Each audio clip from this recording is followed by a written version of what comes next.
My husband said his ex will always be part of his life, and that if I didn't like it, I should cancel the wedding. Before continuing the story, let us know in the comments which city you're watching from. Don't forget to subscribe to the channel, hit the notification bell so you won't miss more stories, and leave your like on the video. I should have seen it coming during the rehearsal dinner, but I was too busy trying to keep my mother from crying into her wine glass. We were at my future in-laws' house, one of those sprawling suburban properties with too many rooms and not enough warmth. 23 people crammed around their dining table, pretending this was a celebration. My fiancé stood up with his champagne glass, and I remember thinking how handsome he looked in that blue shirt I'd bought him. 5 years together, and I still got butterflies when he smiled at me a certain way. Instead of the toast I expected, he cleared his throat and said, "I need everyone here to understand something important. Vanessa will always be part of my life. She was my first love, and that connection doesn't just disappear because I'm getting married." The room went silent. I felt my father's hand grip the edge of the table. My future mother-in-law smiled approvingly. His father nodded with satisfaction. They'd been coaching him, I realized. "I believe in evolved relationships," he continued. "In modern families that aren't bound by outdated possessiveness. Vanessa and I have a bond that transcends traditional labels, and I need my future wife to respect that." I stared at the white tablecloth, trying to calculate how many deposits were non-refundable. My hands were shaking in my lap, but I kept my face neutral. "So here's what I'm saying." He looked directly at me, something almost triumphant in his eyes. "If you can't accept that Vanessa will be at family gatherings, that she'll be someone I confide in, then maybe we need to reconsider this whole thing." My mother made a small sound, quickly covered by a cough. My father's face had gone red. His mother actually laughed, this light tinkling sound. "Oh, don't look so shocked. Everyone. This is how mature adults handle relationships. Not with jealousy and insecurity, but with openness and trust." I could feel everyone watching me, waiting. In the past, I would have nodded, smiled, apologized for not being evolved enough. My sister reached for my hand under the table, but I pulled away gently. I didn't need comfort. I needed clarity. "So that's an ultimatum," I said quietly. "Accept your ex-girlfriend as a permanent fixture in our marriage, or cancel the wedding." He blinked. "I mean, I wouldn't put it that way, but that is what you're saying." I looked at him and saw a stranger wearing my fiancé's face. "In front of both our families 2 weeks before our wedding. I'm asking you to be reasonable," he said, an edge creeping into his voice. "To not be so controlling." His mother nodded vigorously. "This possessive behavior is exactly why modern relationships fail." I stood up slowly, my chair scraping against their expensive floor. Everyone froze. "Okay," I said. "Okay, what?" "Okay, I'll cancel the wedding." My voice was steady, calm, like I was confirming a lunch reservation rather than ending a 5-year relationship. The silence that followed was deafening. My mother started crying. His parents' smug expressions cracked. "Wait, what? You can't just—" he started. "You gave me an ultimatum. I'm choosing." I picked up my purse. "Mom, Dad, we're leaving." My parents stood immediately. My sister grabbed her coat. "This is ridiculous!" his mother shrieked, her composure shattering. "You're throwing away a perfectly good relationship because you're too insecure to—" "Have a good evening," I said, and walked toward the door. He followed us into the hallway, grabbing my arm. "You're being crazy right now. You're upset. You're not thinking clearly." I looked down at his hand, then back at his face. "Let go." He did, stepping back. "Just sleep on it. We'll talk tomorrow when you've calmed down. There's nothing to talk about. You made your choice very clear." As we walked to my parents' car, shouting erupted inside the house. My hands were trembling, but not from doubt, from relief. My mother kept looking back. "Honey, are you sure? Maybe if you just—" "I'm sure, Mom." And I was. For the first time in years, I was absolutely certain. My father caught my eye in the rearview mirror and gave me the smallest nod. The drive home was quiet, heavy, but comforting. My phone started buzzing before we'd even left their street. I turned it face down. 5 years. Gone in the time it took to say, okay. But as we pulled into my driveway, the house I'd bought 2 years ago, in my name alone, I felt something unexpected. Peace. It was mixed with panic and grief and the terrifying knowledge that tomorrow I'd have to start making cancellation calls. But underneath was relief so profound it made my chest ache. I'd finally stopped shrinking myself to fit someone else's idea of evolved. My parents didn't press me for details when we got home. My father made tea while my mother disappeared upstairs, returning with one of her cardigans. She draped it over my shoulders without a word, and I realized I was shivering despite it being late spring. "Do you want us to stay?" my father asked quietly. "No, I'm okay. I just need to process." They both hugged me, tight and fierce, before leaving. I watched their taillights disappear down the street, then turned to face my empty house. My phone was vibrating constantly in my purse. 47 messages. I made it through exactly 3 before I had to stop. The first was from him. "This is insane. Call me. We need to talk like adults." The second from his mother. "I hope you're proud of yourself for ruining this family's evening with your theatrics." The third from his father. "We've invested considerable money in this wedding. There will be legal consequences if you proceed with this reckless decision." I set the phone on the kitchen counter and stared at it like it might explode. Part of me wanted to read the rest, to see what other accusations they'd hurl. But a larger part knew it would only make me doubt myself, and I couldn't afford that right now. 5 years. We'd been together 5 years. I thought about our first date, how he'd laughed at all my terrible jokes and held my hand across the table. I thought about the night he proposed, down on one knee in that park where we always walked. When had it changed? When had I become the problem that needed to be solved? I pulled out my laptop and found the contract with our wedding planner, a warm woman named Patricia who'd been nothing but enthusiastic for the past 8 months. My hands hovered over the keyboard. One email would start the avalanche. Cancellation fees, angry vendors, disappointed guests, the social fallout. For just a moment, I let myself imagine going back, apologizing, saying I'd overreacted, that I could be more understanding, more evolved. The wedding would proceed as planned. Everything would go back to normal. Except it wouldn't, because now I knew what he really thought of me, what his parents thought, and I knew they'd expect me to swallow it all with a smile. I typed the email to Patricia. My fingers were shaking, making typos I had to correct twice. "Patricia, I need to cancel the wedding. I know this is last minute and there will be financial consequences. Please begin making the necessary calls tomorrow morning. I'll handle informing the guests. I'm sorry for any inconvenience." I read it 4 times before hitting send. The whoosh sound felt final, like a door slamming shut. More messages kept coming. I turned my phone completely off and sat in my dark kitchen, listening to the house settle around me. This house that I'd bought before he moved in. This house that he'd never liked because it wasn't big enough, wasn't in the right neighborhood, wasn't impressive enough for someone of his caliber. God, how had I not seen it? All the little comments about my choices, my friends, my career, how he'd slowly isolated me from anyone who questioned our relationship, how his parents' evolved philosophy really just meant he could do whatever he wanted while I was supposed to be grateful for his honesty. My sister texted from my parents' number. "Are you okay? Mom is worried sick." I replied, "I'm okay." Turned my phone off. "I'll call tomorrow. Proud of you, by the way." Those 4 words made me start crying for the first time that night. Not sad tears exactly. Relief mixed with grief, mixed with something like pride. I'd stood up for myself. After years of making myself smaller, quieter, more accommodating, I'd finally said no. The clock read 11:47 p.m.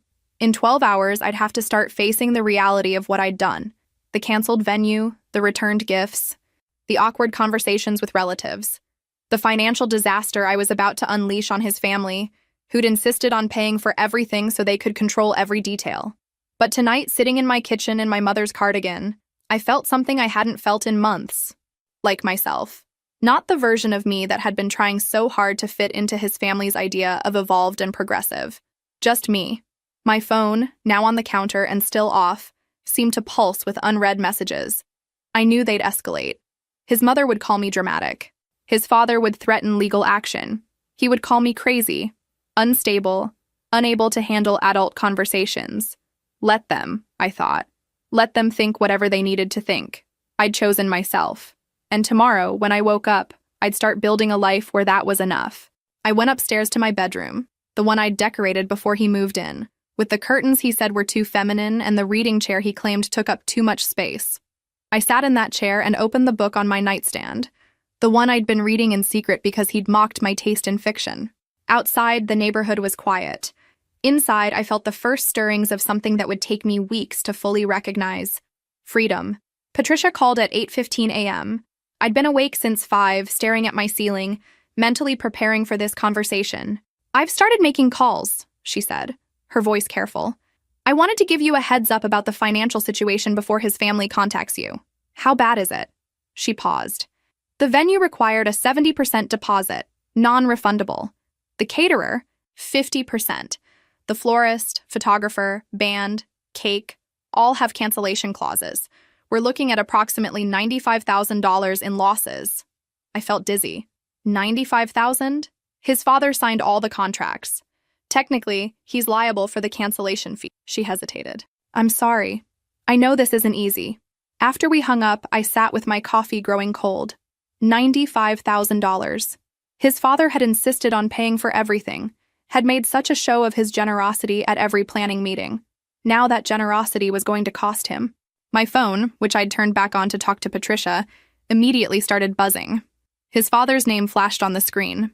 I let it go to voicemail, then listened with the phone held slightly away from my ear. This is financial ruin. His voice shook with rage. $90,000 down the drain because you couldn't handle an adult conversation. My lawyer says we can sue for breach of promise, emotional distress, financial damages. I deleted the voicemail and called my own lawyer, someone I'd used when buying my house. She listened as I explained. Do you have witnesses to the ultimatum? 23 people heard him say I should accept his ex as part of our marriage or cancel the wedding. Then you're fine. He gave you a clear choice, you made it. Breach of promise suits are nearly impossible to win in this state anyway, especially with documented coercion. Save all messages. Don't respond to threats. His father called 4 more times that day, then his mother, then him. I didn't answer. By evening, I had voicemails from both his parents ranting about my selfishness, my immaturity, my inability to compromise. His mother's voice had lost all its smooth sophistication. She sounded shrill, desperate. You've destroyed us financially. Do you understand that? We took out a loan for part of this wedding, all because you're too insecure to accept that relationships evolve. I saved every message, as my lawyer advised. The next morning, Patricia called again. His father contacted me directly. He's not handling this well. He demanded I falsify documents to show you initiated the cancellation without cause. I refused and told him I have written records of the entire timeline. I'm sorry you're caught in the middle. Don't be. I've been doing this for 15 years. I can spot toxic family dynamics. She paused. For what it's worth, I think you made the right call. Those words meant more than she knew. His father's lawyer sent a formal letter 3 days later, full of legal language that boiled down to empty threats. My lawyer responded with a single page outlining the facts. Public ultimatum, multiple witnesses, his son's own words. We never heard from their lawyer again. But the calls continued. His mother left a sobbing voicemail about how they'd have to sell things to cover the losses. His father sent texts calling me every name he could think of. My ex alternated between begging me to reconsider and accusing me of being vindictive. You knew this would hurt my family financially, one text read. That's why you did this, isn't it? To punish me? I stared at that message for a long time.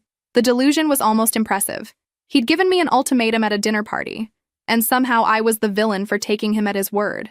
I didn't respond. Silence was my best defense. 2 weeks after the canceled wedding date, I got a call from a cousin who'd been at the dinner. His parents are telling everyone you had a breakdown, that you became irrationally jealous and called off the wedding in hysteria. And what are other people saying? She laughed. That his parents are delusional. Everyone who was there knows what happened. He stood up and basically told you to accept his ex or leave. You left. Now they're trying to rewrite history. The truth was spreading faster than their lies. Every person at that dinner was talking, and the story was always the same. He'd been disrespectful. His parents had encouraged it, and I'd handled it with grace. His father's final attempt came in the form of a certified letter demanding I pay half the cancellation fees as the ethical thing to do. My lawyer responded with copies of every text, every voicemail, every piece of evidence showing their harassment. We never heard from them again. The financial disaster was complete. $95,000 gone. No legal recourse. No way to recover it. And worse than the money was the social humiliation. Everyone in their circle knew they'd backed their son's ultimatum and lost spectacularly. I didn't feel victorious. I felt tired, but I also felt free. The knock on my door came on a Tuesday afternoon, 3 weeks after the canceled wedding. I was working from home, reviewing architectural plans at my dining table, when I heard his key sliding into the lock. My stomach dropped. I'd forgotten he still had a key. The door opened before I could reach it, and there he stood, looking like he hadn't slept in days. His clothes were wrinkled, his hair uncombed, For a split second, I felt that old instinct to comfort him, to ask what was wrong. Then I remembered why he looked like that. "What are you doing here?" I stayed on my side of the living room. "I live here." His voice was defensive, uncertain. "No, you don't. You moved in, but this house is in my name. You never paid rent or mortgage. You were a guest." He looked around the living room like he was seeing it for the first time. His gaming console was gone, his books from the bookshelf, the ugly lamp his mother had bought us. I'd spent the past week systematically packing his things into boxes that now sat stacked by the door. "You can't just kick me out. I have rights." "You have no rights. Check with your father's lawyer if you don't believe me." I gestured to the boxes. "Everything's there. I didn't throw anything away." He stared at the boxes, and something crumbled in his expression. "This is really happening. You made it happen." I kept my voice level, but my hands were shaking. "You stood up at that dinner and gave me an ultimatum. Did you think I'd just cave? That I'd spend our entire marriage competing with your ex for your attention? It wasn't about competition. It was about being mature enough to— Don't." The word came out sharper than I intended. "Don't lecture me about maturity. You wanted to have your cake and eat it too, and you got caught." He moved toward the boxes, then stopped, looking at me instead. 5 years? You're throwing away 5 years over one argument?" It wasn't one argument. It was the final drop in years of you making me feel like I was never enough. I picked up the shirt draped over one of the boxes. The blue one from our first date. My throat tightened. For just a second, I let myself remember that day. How nervous he'd been. How he'd spilled coffee on his sleeve and laughed at himself. When had that person disappeared? I kept trying to be cooler, more evolved, more understanding. I kept shrinking myself to fit into your idea of a perfect partner, and it was never enough. That's not fair. You know what's not fair? Spending 5 years building a life with someone, only to find out they think your completely reasonable boundaries make you controlling and antiquated. I set the shirt back down carefully, precisely on top of the box. "I'm not the villain in this story, no matter how much you want me to be." He opened his mouth, closed it. For a moment, he looked like he might actually hear me. His shoulders sagged slightly, and I saw something like recognition flicker across his face. Then his phone buzzed in his pocket.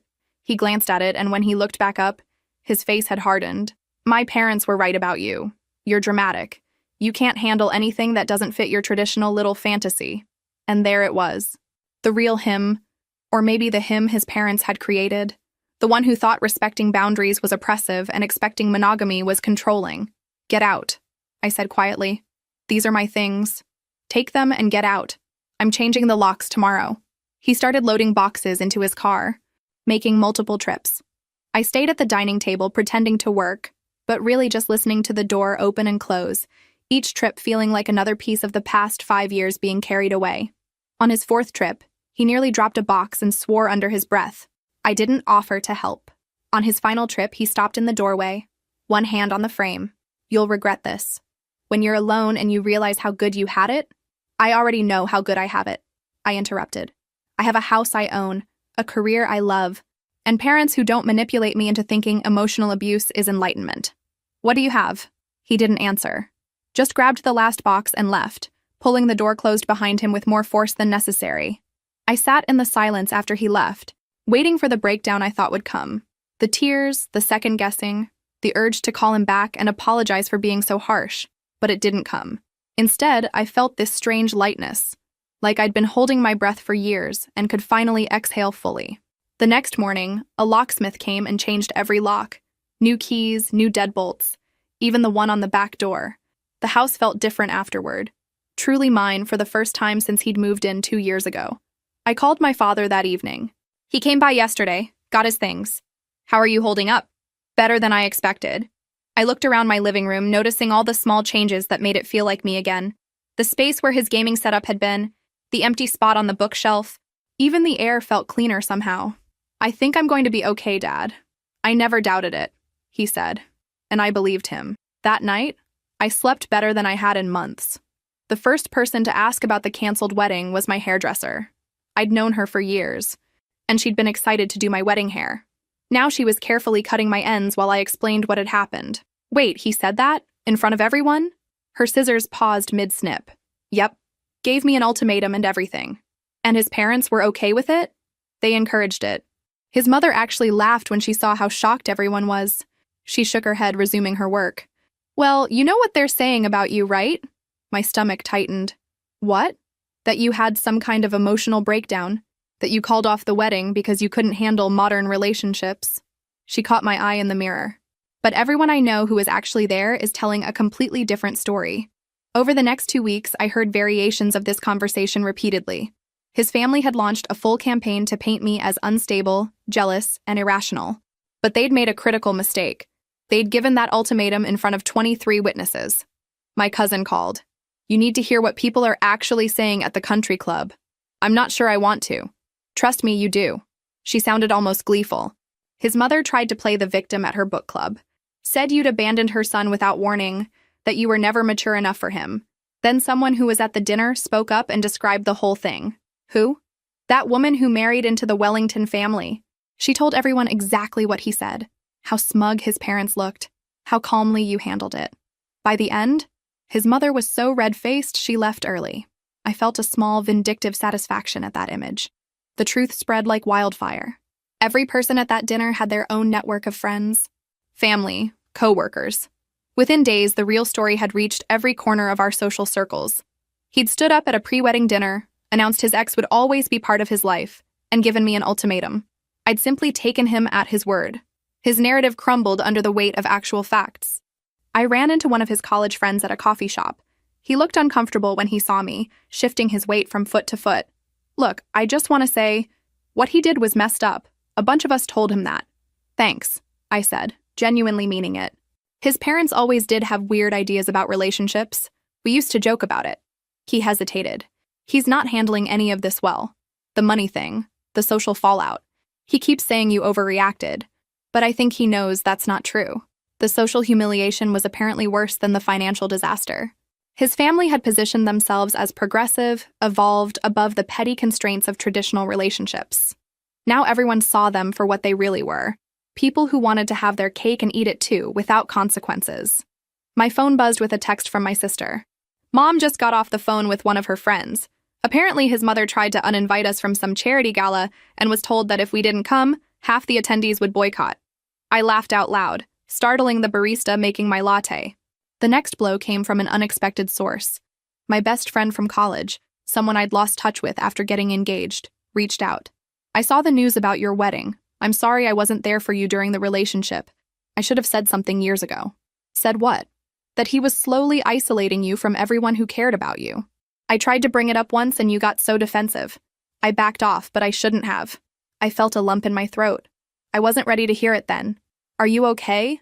Really? Yeah, I said and realized I meant it. I'm actually really okay. We met for drinks that weekend, and it felt like reclaiming a piece of myself I'd forgotten existed. She told me about her life, her career, her recent divorce. We laughed about terrible dates and terrible bosses. For 3 hours, I was just myself, not someone's fiancé or ex-fiancé. As I drove home that night, I thought about reputation and truth. His family had tried to rewrite history, to make themselves the victims and me the villain. But truth has a way of persisting. You can't give a public ultimatum and then claim you were betrayed when someone accepts it. The social fallout for them was complete. They'd lost the moral high ground they'd spent years cultivating. More than that, they'd lost respect. People saw them clearly now. Manipulative, delusional, willing to destroy someone's reputation rather than admit fault. I hadn't needed to defend myself. The truth had done that for me. Every witness at that dinner had become an advocate, spreading the real story faster than his family could spread their lies. And me? I was free. Free from his manipulation, free from his parents' games, free from pretending I was okay with things that hurt me. The vindication felt good, I won't lie.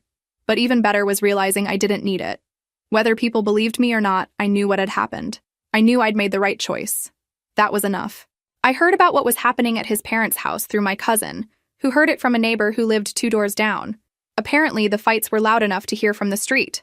They're screaming at each other constantly, she told me over coffee. The neighbor said she heard his mother yelling something about that woman and how he'd ruined everything. I felt a strange mix of satisfaction and sadness.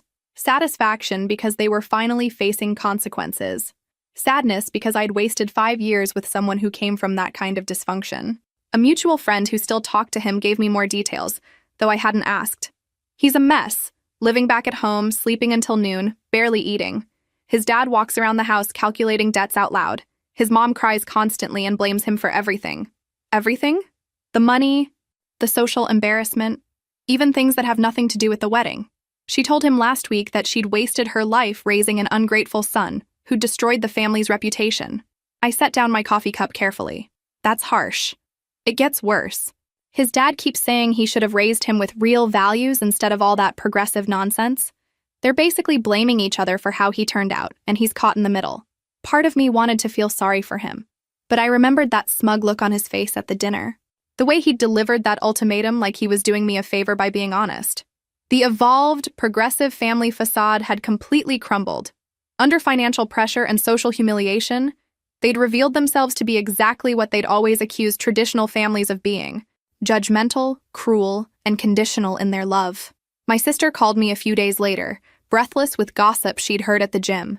His mother had a complete meltdown at her yoga class, started crying in the middle of Downward Dog, went on this whole rant about ungrateful children and wasted money. In the middle of yoga class? The instructor had to ask her to leave. Everyone was staring. The mental image was almost too much. His mother, who'd always been so composed, so superior, falling apart in public over her own son. There's more, my sister continued. Apparently he and his dad got into a screaming match in their driveway. The dad was yelling about the loan they took out, how they might have to sell the house, how everything was ruined because he couldn't keep one simple relationship together. I thought about that house, where I'd spent so many uncomfortable dinners being lectured about my antiquated views on relationships. The irony of them potentially losing it because of their own son's actions wasn't lost on me. Another week passed and I got a text from my best friend. Just saw your ex at the grocery store. He looks terrible. Lost weight, hasn't shaved. He saw me and literally turned around and left.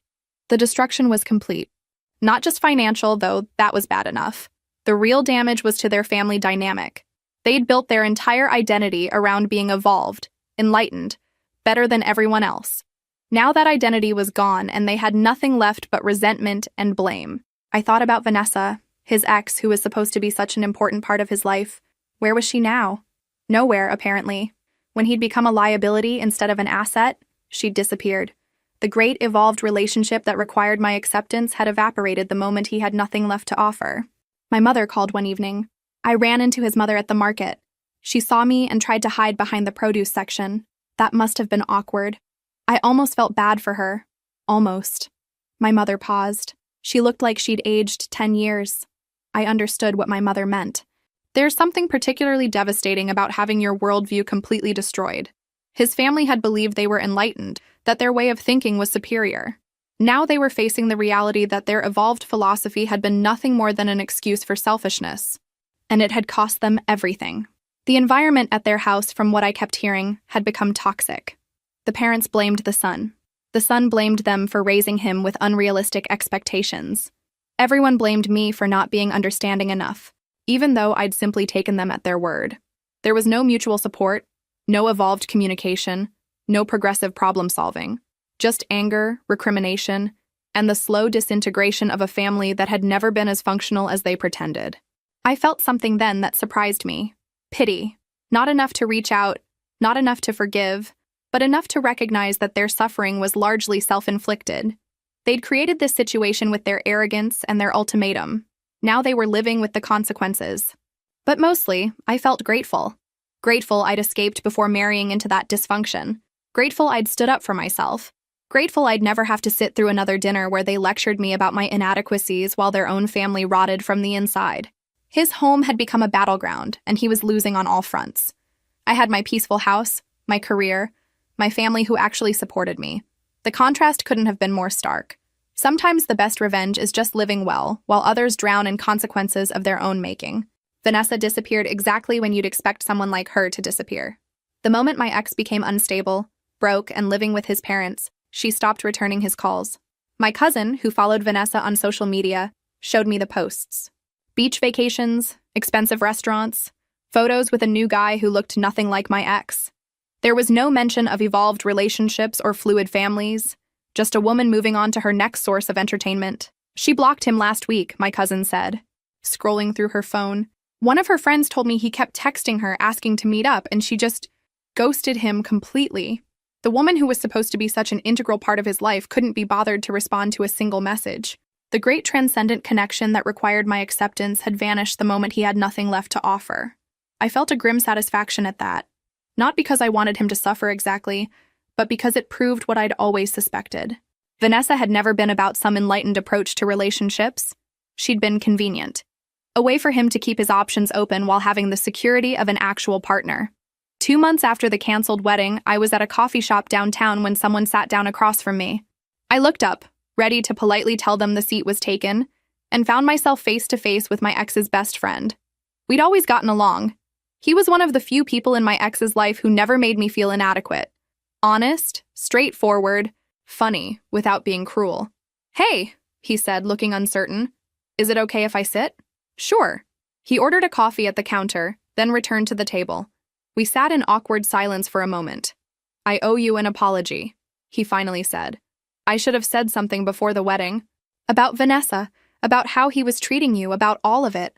Why didn't you? Honestly, I thought you knew what you were signing up for. I thought maybe you were okay with it, or that it wasn't my place." He ran his hand through his hair. "But after what happened at that dinner, after hearing how he spoke to you in front of everyone, I realized I'd been a coward. You weren't the one who gave me an ultimatum?" "No, but I watched it happen for months. The way he'd talk about you when you weren't around, like you were too traditional, too clingy.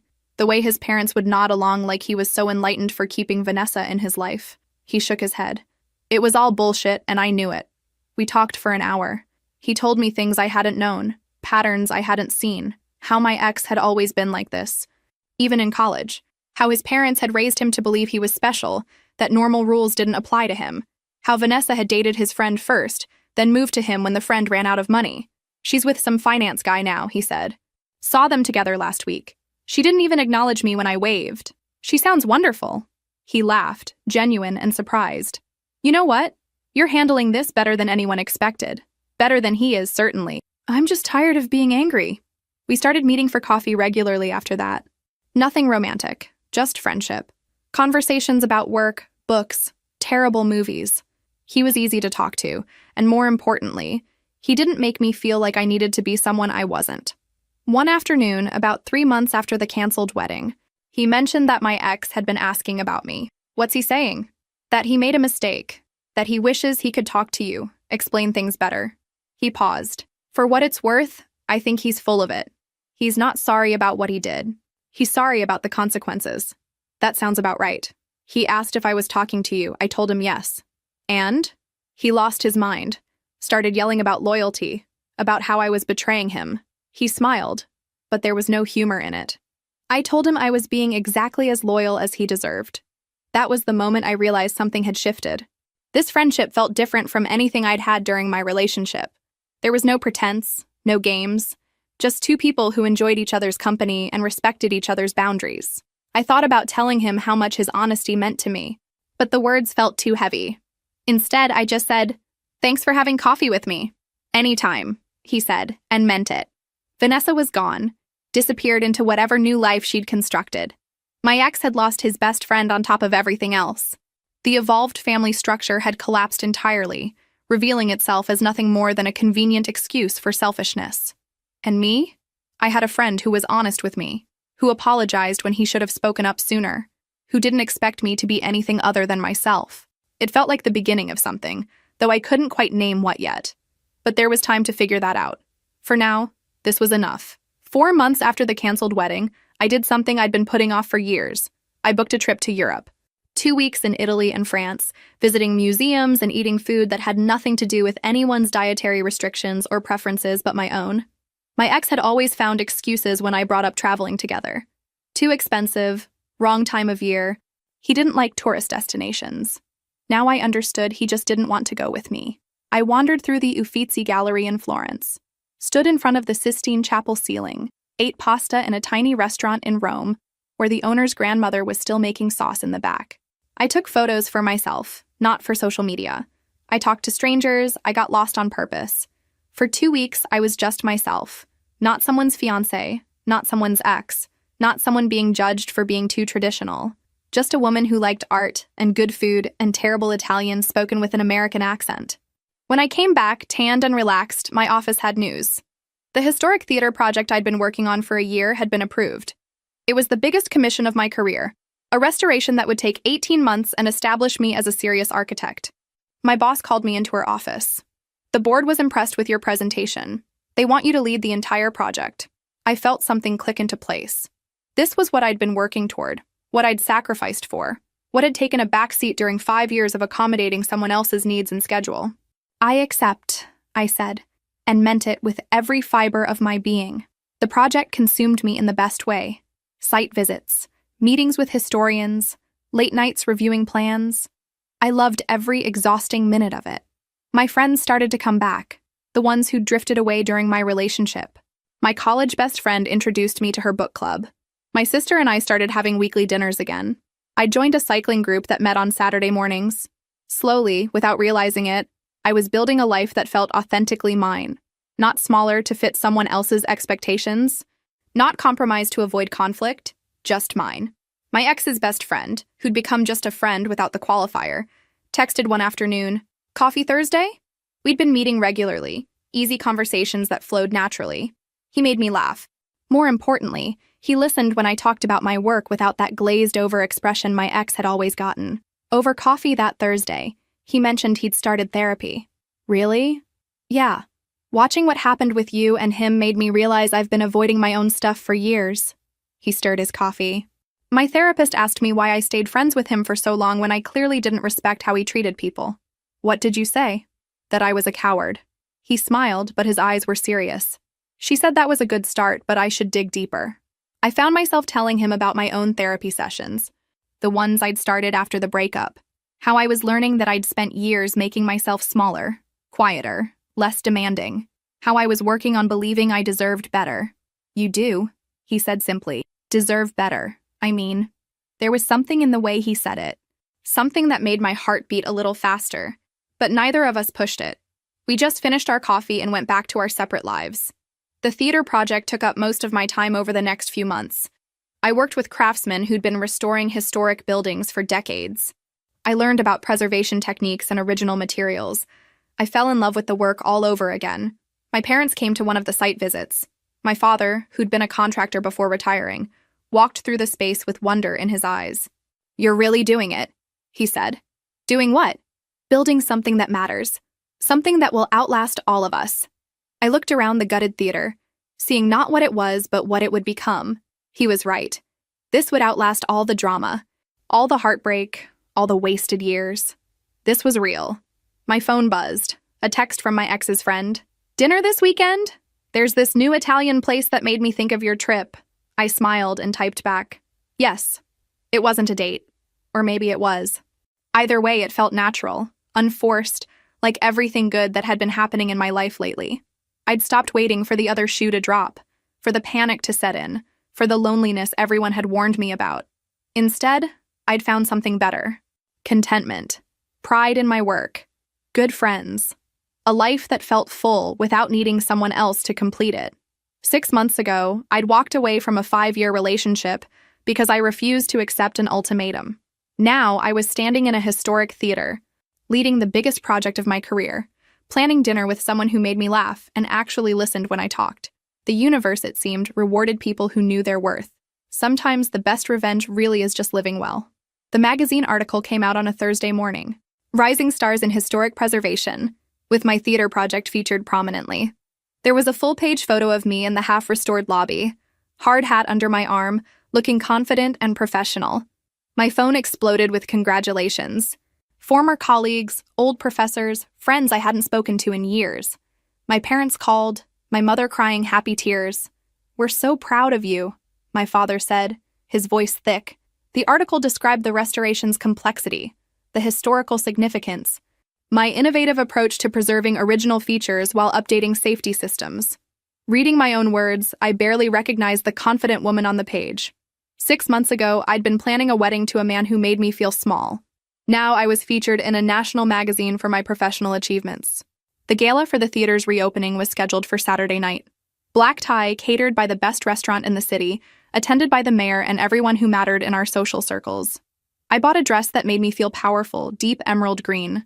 Trevor, my ex's former best friend who I'd been seeing more frequently, asked to be my date. Are you sure? I asked.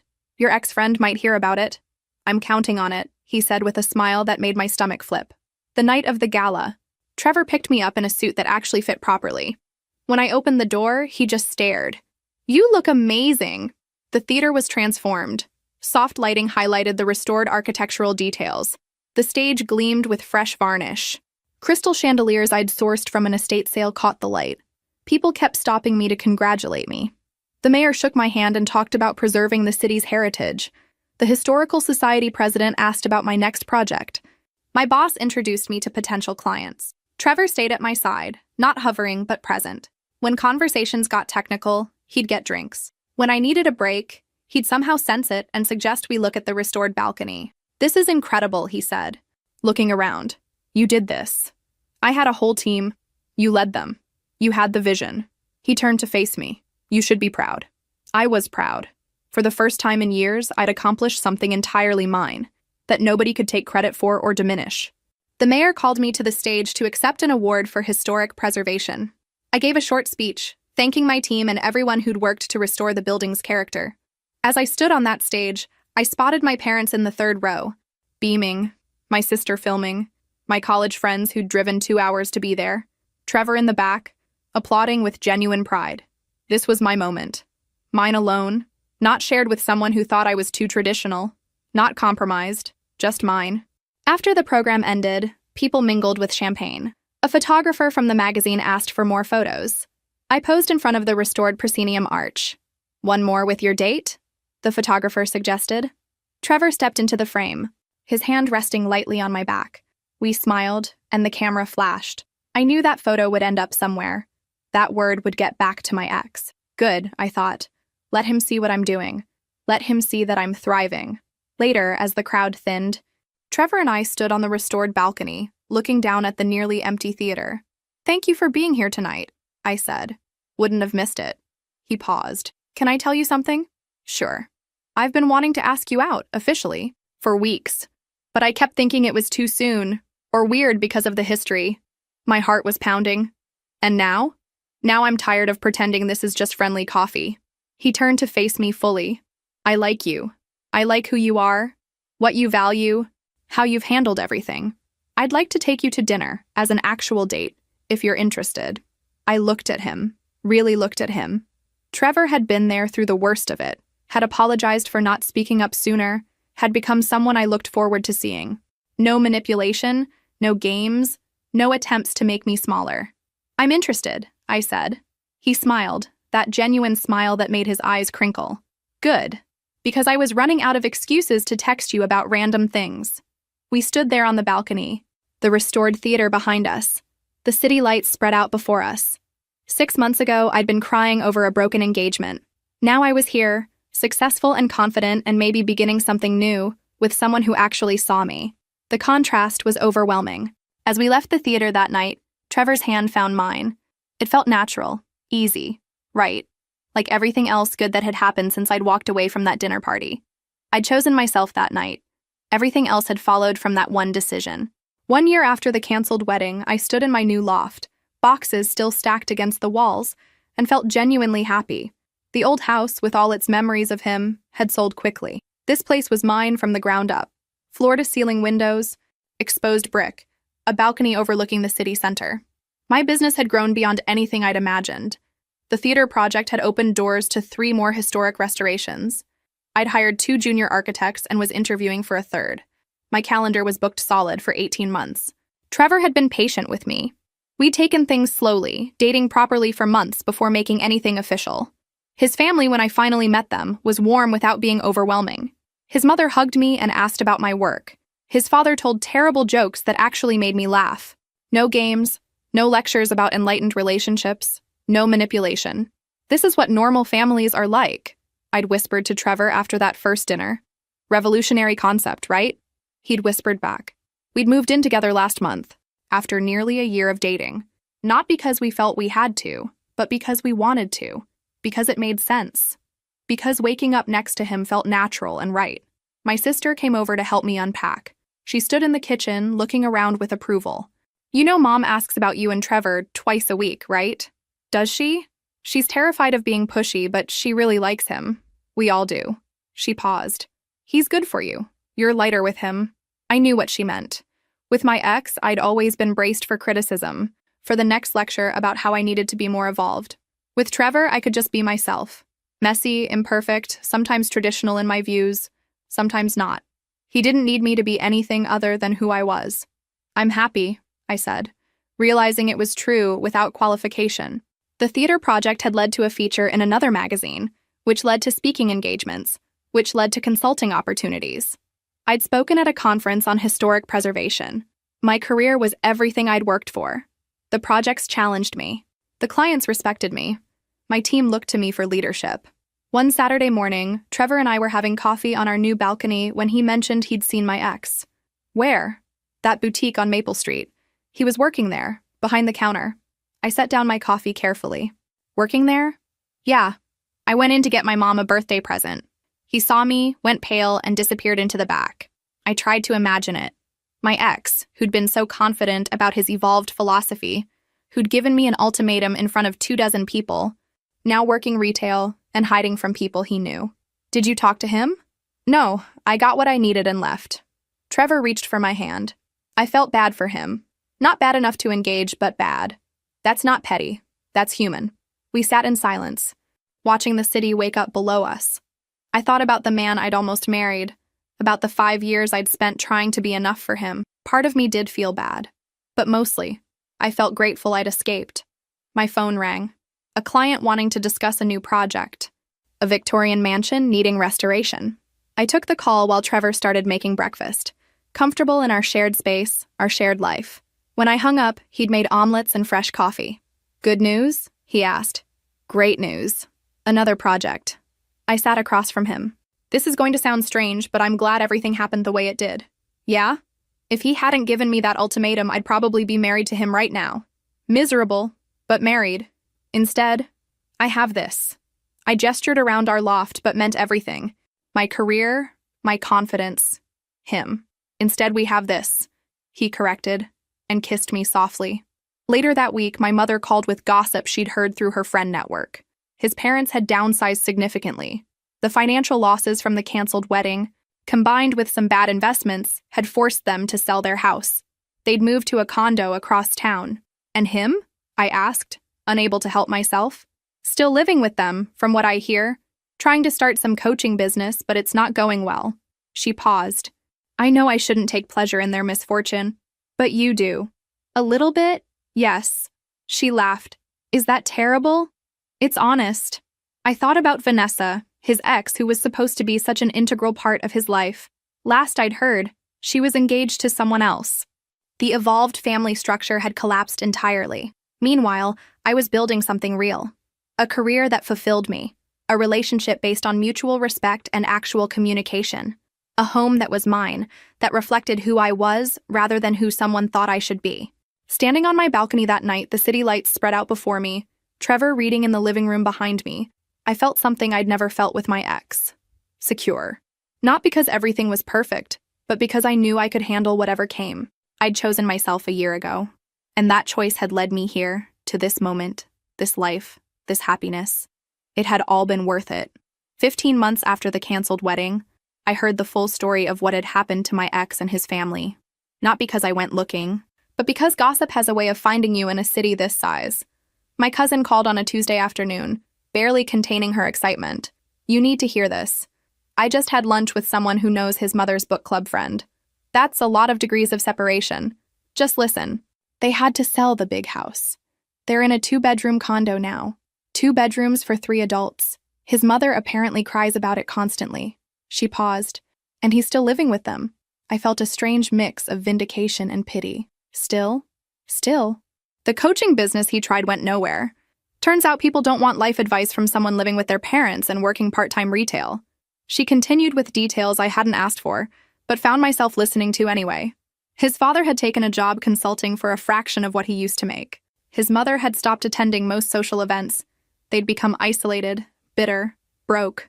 And Vanessa? I asked, already knowing the answer. Married someone else 6 months ago. Some finance guy. Your ex isn't invited to family gatherings. She completely cut him out. The woman who was supposed to be such an integral part of his life had disappeared the moment it became inconvenient. The irony was almost too perfect. A few days later, I ran into one of his college friends at a coffee shop. He looked uncomfortable, but approached anyway. "Hey, can we talk for a second?" We sat at a corner table. He fidgeted with his cup before speaking. "I just wanted to say I'm sorry for not speaking up back then, for going along with his bullshit about evolved relationships." He met my eyes. "We all knew it was wrong. It's okay." "It's not, though. He lost everything, and part of me wonders if it could have been different if someone had told him the truth earlier." He shook his head. "He's not doing well. Living with his parents, broke, no real friends left. Trevor cut him off completely after you two started dating." "I know. The worst part is he still doesn't get it. Still talks about how you overreacted, how you couldn't handle a mature conversation." He laughed bitterly. Meanwhile, Vanessa's married and explicitly told her new husband that her ex isn't welcome in her life. The evolved family structure died the moment it became inconvenient for her.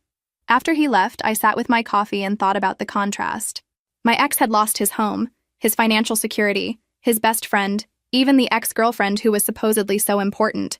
He'd gambled everything on an ultimatum and lost spectacularly. Meanwhile, I had a thriving career, a loving relationship, a beautiful home. I'd gained everything by refusing to compromise on my basic dignity. That evening, Trevor and I were cooking dinner when I told him about the conversation. "Do you ever feel bad about cutting him off?" I asked. "No." He was chopping vegetables. Movements precise. "I feel bad about not doing it sooner. I wasted years being friends with someone I didn't respect. He was your best friend. He was a habit." Trevor set down the knife and turned to face me. "You know what I realized? I'd been making excuses for him since college. But he was that bad. And I enabled it by staying silent. You apologized. Years too late." He pulled me into a hug. "But I'm grateful for one thing. If he hadn't been such an ass, I wouldn't have you." We finished making dinner, easy and comfortable in our shared space. This was what a real relationship looked like. No games, no ultimatums, no lectures about evolution. Just two people who respected each other. My phone buzzed with a text from my sister. "Mom just told me his parents tried to come to her charity event and were turned away at the door. Apparently, half the committee threatened to quit if they were allowed in." I showed Trevor the text. He whistled low. "Social exile is brutal in this city?" They earned it. And they had. They'd positioned themselves as morally superior, as more evolved than everyone else. Then they'd publicly supported their son giving me an ultimatum, tried to destroy my reputation when I called their bluff, and harassed me legally and financially. The community had long memories. I thought about my ex, stuck in a small condo with his parents, working a job he hated, watching everyone move on. Part of me did feel sorry for him, but it was distant pity, the kind you feel for someone you used to know but no longer have connection to. He'd made his choices.